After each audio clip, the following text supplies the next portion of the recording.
Hello guys, important question paper 1 का UGC net का number 1 निम्नांकित में से ज्ञान संबंधी योग्यता का उच्चतम स्तर क्या है, मूल्यांकन करना। निम्नांकित में कौन सा तत्व शिक्षण को प्रभावित नहीं करता है। शिक्षकों और विद्यार्थियों की जो सामाजिक आर्थिक पृष्ठभूमि है वो शिक्षण को प्रभावित नहीं करती है। फिर शिक्षक सहायक सामग्री के बारे में निम्नलिखित में कौन से कथन सही है। वे संकल्पना धारण को लंबे समय तक बनाए रखने में मदद करती है। वे विद्यार्थियों को अच्छी तरह से सीखने में मदद करती है। वे शिक्षण और अधिगम प्रक्रिया को रोचक बनाती है और शिक्षक द्वारा अध्यापन के लिए उपयोग की जाने वाली तकनीक में शामिल है व्याख्यान, पारस्परिक क्रिया आधारित व्याख्यान और सामूहिक कार्य।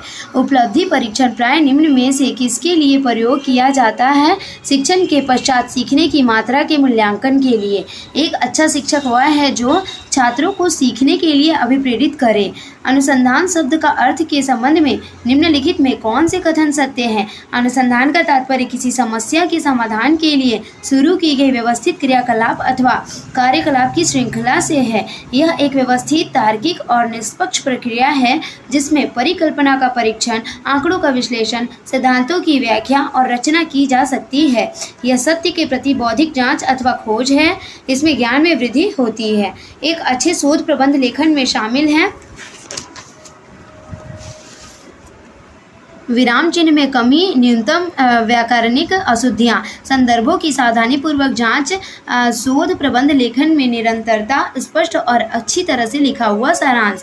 निम्नलिखित में किस आधार पर ज्यां पियाजे ने मानव विकास का संज्ञानात्मक सिद्धांत दिया। मौलिक अनुसंधान पे। एक संख्यात्मक अभिक्षमता परीक्षण में पुरुष तथा महिला विद्यार्थी एक समान प्रदर्शन करते हैं। यह कथन निम्न में किसको इंगित करता है। शून्य परिकल्पना को।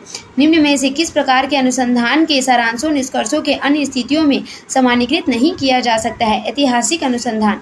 एक प्रश्नावली तैयार करते समय निम्नलिखित में कौन से कदम उठाए जाने की आवश्यकता है।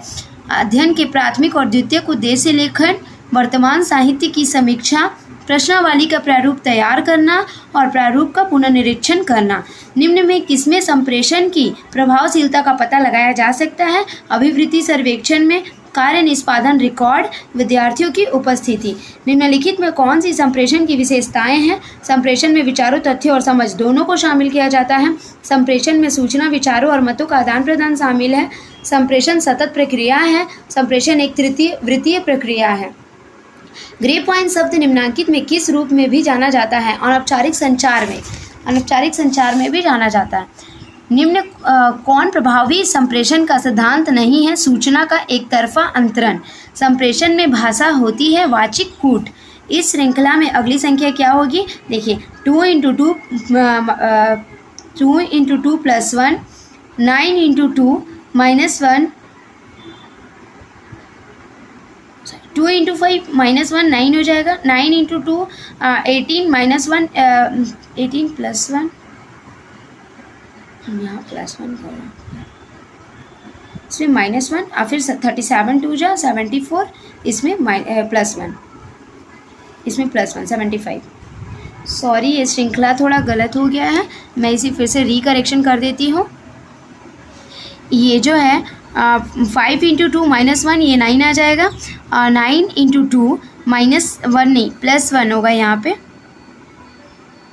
+1 19 हो जाएगा। 19 × 2 - 1 19 2 ज़ा 38, 38 में -1 होगा तो 37 और 37 2 ज़ा 74, 74 में +1 होगा तो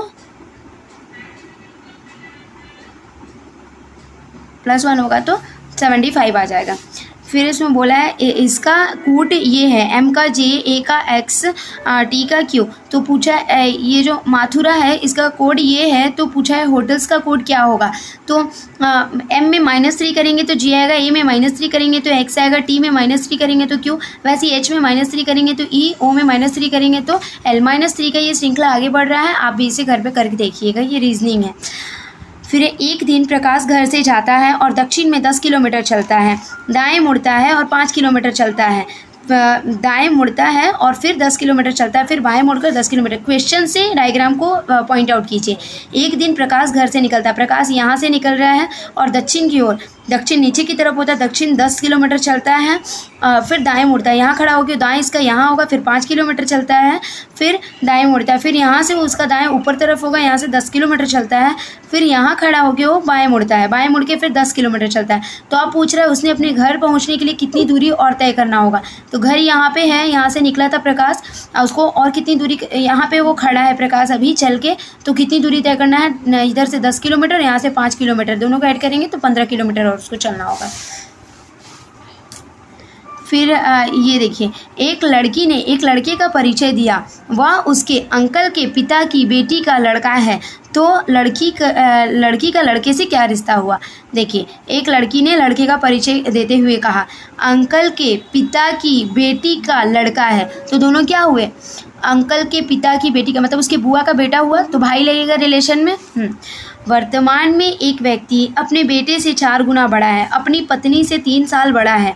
3 साल के बाद उसके बेटे की आयु 15 साल की हो जाएगी। माना कि बेटे की आयु बराबर x, ठीक है, x, तो 3 साल बाद बेटे की आयु 15 साल हो जाएगी। तो अभी बेटे की आयु कितनी है, x बराबर 12, ठीक है। पत्नी की वर्तमान आयु 4 गुना बेटे से बड़ी है और 3 साल घटा दिया गया इसमें, तो 12 चौक 48, 48 माइनस 3 हो गया 45 ईयर्स। और इधर 5 वर्ष के बाद पत्नी की आयु 45 प्लस 5, 5 वर्ष बाद तो 45 प्लस 5 करना होगा इक्वल टू 50, तो उसका पत्नी का आयु अभी हो जाएगा 50 साल। यदि हम विश्व के बारे में तथ्यों की नई जानकारी प्राप्त करने की कोशिश करें तो निम्न में किस प्रकार की तर्क शक्ति पर भरोसा करेंगे। आगमनात्मक पर। फिर एक निगमनात्मक तर्क अवैध होता है यदि इसके आधार पर वाक्य सत्य परंतु निष्कर्ष असत्य है। आगमनात्मक तर्क निम्नांकित में किस पर आधारित है, प्रकृति समरूपता पर। निम्नांकित कथनों में से एक दूसरे के विरोधी सही कूट का चयन कीजिए। जब भी ऐसा क्वेश्चन पूछता है मैं इसी कॉम्बिनेशन को हमेशा लगाती हूँ, आपको भी ये कोड बता देती हूँ, ये ट्रिक है। इसी कॉम्बिनेशन को लगाने से ये क्वेश्चन का आंसर सही होता है। लगभग अभी तक मैंने जितने भी क्वेश्चन रिवाइज किए हैं, प्रैक्टिस किया है, यही आंसर उसका निकल के आता है। इसमें बोला है सभी कवि दार्शनिक होते हैं, फिर बोला है कुछ कवि दार्शनिक होते हैं, कुछ कवि दार्शनिक नहीं होते हैं, कोई भी दार्शनिक कवि नहीं होता। तो सबसे पहले तो बोल दिया ऑल के बारे में बोला तो ये इंक्लूड होगा इस आंसर में। उसके बाद बोला सम, कुछ के बारे में बोला तो ये भी होगा। तो सभी कवि दार्शनिक होते हैं और कुछ कवि दार्शनिक नहीं होते हैं, यही दोनों इसका आंसर होगा। और लगभग जितना भी ऐसा वाला क्वेश्चन होता है इसमें ए और सी का ही कॉम्बिनेशन बैठता है, पहले ऑल को लेते हैं फिर सम को लेते हैं। नेटवर्क के आधार पर ट्रांसमिशन के लिए आंकड़ों को कूटबद्ध करना या गड़बड़ करना क्या कहलाता है, कोडीकरण कहलाता है। कोडीकरण निम्न में निर्गम युक्ति नहीं है। कीबोर्ड निम्न में 1 अरब अक्षरों की प्रतिनिधित्व करती है। गीगाबाइट निम्न में निःशुल्क स्रोत सॉफ्टवेयर नहीं है। इंटरनेट एक्सप्लोरर बातचीत के लिए कौन सा इंस्टेंट मैसेंजर प्रयुक्त होता है, गूगल टॉक। गाइज़, अगर वीडियो अच्छी लगी हो तो please like and subscribe my channel. और अगर आपको और भी इससे related question paper 1, paper 2 economics से रिलेटेड क्वेश्चन चाहिए, इंपॉर्टेंट क्वेश्चन, तो आप प्लीज़ मुझे कमेंट करके बताएं। मैं हमेशा क्वेश्चन आप लोगों के लिए अपलोड करती रहूँगी और आप लोगों की मदद अवश्य करूँगी। तो गाइज़ प्लीज़, एग्ज़ाम अभी कुछ दिन बाद ही है तो उसके लिए रेडी हो जाएँ। सिर्फ सुस्त होने से नहीं होगा। इग्नू का एग्ज़ाम निकाल के क्या होगा, एग्ज़ाम तो एक्चुअली में आप लोग को JRF क्वालिफाई करना है ना, नेट क्वालिफाई करना है, तब तो हम लोग प्रोफेसर बनेंगे। तो मुझे भी सपोर्ट कीजिए, मैं भी आप लोगों को सपोर्ट करूँगी। Thank you.